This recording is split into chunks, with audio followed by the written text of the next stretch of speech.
आपका कहना सही है, यहाँ पर ज़बरदस्त मुश्किलात लोगों को दरपेश है। इस हवाले से जो भी उनका कोई मसला होता है जिसमें एडीसी साहब का उनको कोई यहाँ पर साइन चाहिए या जो भी डॉक्यूमेंटेशन करनी हो, तो उस हवाले से लोग ज़बरदस्त मुश्किलात में हैं। बहुत दूर दराज इलाकों से लोग आते हैं। आपने खुद भी देख लिया कितना रश था। 3 महीनों से एडीसी साहब की कुर्सी खाली है, लोग परेशान हैं, मुश्किलात में हैं।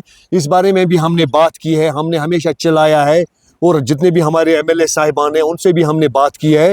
लिहाजा ये जल्दी ये मसला हल होना चाहिए। हंदवारा में एडीसी साहब का जो यहाँ पर पोस्ट है वो खाली है। एडीसी साहब जब से ट्रांसफ़र हुए हैं तब से यहाँ पर लोग जो है ज़बरदस्त मुश्किलात से दो चार है। आप देख लीजिए आज कितना ज़बरदस्त लोगों को इस चीज़ की ज़रूरत होती है, चाहे किसी को किसी भी किस्म का कोई डॉक्यूमेंट बनाना हो या किसी किस्म की कोई उनको यहाँ पर एडीसी साहब के ऑफिस में जो भी कोई ज़रूरी काम होता है वो यहाँ से निराश होकर वापस जाता है। चाहे मुनबल से कोई आता है, चाहे कोई रामहाल राजवार मावर काजियाबाद पोहरू चकला या बाकी एरिया से लोग आते हैं जिनको यहाँ पर एडीसी ऑफिस में अपना कोई काम होता है एडीसी साहब के पास, लेकिन एडीसी साहब न होने की वजह से उनको वापस जाना पड़ता है। चाहे उनको बच्चों के लिए, चाहे किसी को कोई सर्टिफिकेट बनानी हो या कहीं बैरून रियासत तालीम हासिल करने के लिए जाना हो या और कोई डॉक्यूमेंट बनाना हो, तो उस हवाले से लोगों को यहाँ पर आकर फिर वापस जाना पड़ता है। लिहाजा हम आपकी चैनल की वसादत से गवर्नर साहब से अपील करते हैं, अपने सीएम साहब से अपील करते हैं, अपने एमएलए साहिबान से अपील करते हैं, मेहरबानी करके यहाँ हंदवारा का जो एडीसी साहब है वो जल्द अज जल्द यहाँ तैनात होना चाहिए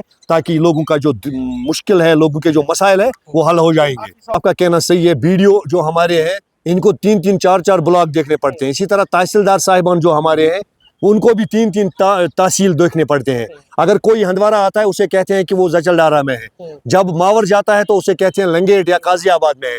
लिहाजा चार्जेस एक तहसीलदार साहब को 3-3 तहसील चलाने पड़ते हैं, जिससे भी लोगों को ज़बरदस्त मुश्किलात का सामना करना पड़ता है। लिहाजा ये चीज़ें सरकार को देखनी चाहिए और हम एलजी साहब से, सीएम साहब से अपील करते हैं, मेहरबानी करके इन चीज़ों पर आप तवज्जो दीजिए और लोगों के जो मसाइल है, मुश्किलात है वो हल हो जाएंगे।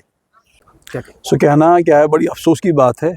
सरकार के बनने के बाद हमने ये उम्मीद रखी थी, हमें अंदर जो है ना एक होप जगी थी कि आने वाले वक्त में सरकार बनने के बाद आम लोगों को इन छोटी छोटी दिक्कतों का सामना नहीं करना पड़ेगा।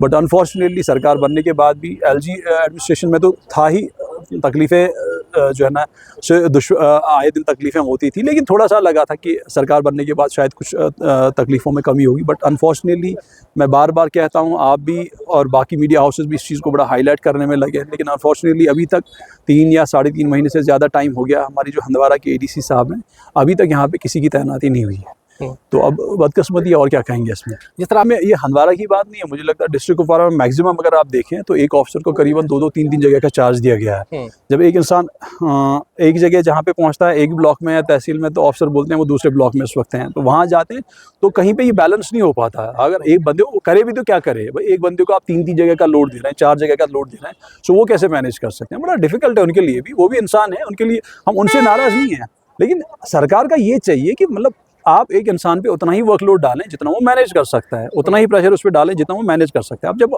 एक इंसान को, एक ऑफिसर को आप 4-4 जगह का चार्ज देंगे तो वो कैसे बैलेंस और मैनेज कर पाएंगे। तो उस हवाले से हंदवारा की प्रॉब्लम नहीं है, पूरे डिस्ट्रिक्ट कुपवारा में ऐसा है कि एक ऑफिसर को 3-3, 4 जगह का चार्ज दिया गया है। तो उस हवाले से भी ऐसा नहीं हमारे पास ऑफिसर्स नहीं है, मैन पावर नहीं है, अल्हम्दुलिल्लाह बहुत ज़्यादा है, लेकिन पता नहीं सरकार का तवज्जो इस तरफ क्यों नहीं जाता। अब आपकी वसादत से भी मैं उनसे गुजारिश करता हूँ कि थोड़ा सा इन ऑफिसर्स का वर्कलोड कम कीजिए। और कुछ जगह तो ऑफिसर है ही नहीं, जैसा आपने एडीसी हंदवारा की बात अभी हमने की, 3 या 3.5 महीना हमारा हो गया, 100 डेज से ज़्यादा हो गया, बट स्टिल आधा पूरा डिस्ट्रिक्ट आपका इसी पे डिपेंडेंट है सर, हंदवारा के एडीसी साहब पे, और वो पूरी पैरालाइज हो गई है पूरी पॉपुलेशन। रोज़मर्रा के काम होते हैं, जुडिशल काम होते हैं, रेवेन्यू के काम होते हैं, आए दिन उनको दिक्कतों का सामना करना पड़ता है। अब आपकी वसादत से भी मैं जो है सरकार से गुजारिश करता हूँ, और इंशाअल्लाह रहमान कल ड्यूकॉम से भी मिलने जाऊँगा, उनके सामने भी ये गुजारिशात लेके जाएंगे कि यहाँ पे आप किसी ऑफिसर को बचते ADC as soon as possible earliest किसी को यहाँ पे तैनात करें, ताकि लोग जो इतनी दुश्वारी और तकलीफ़ों में हैं इनसे निजात मिले।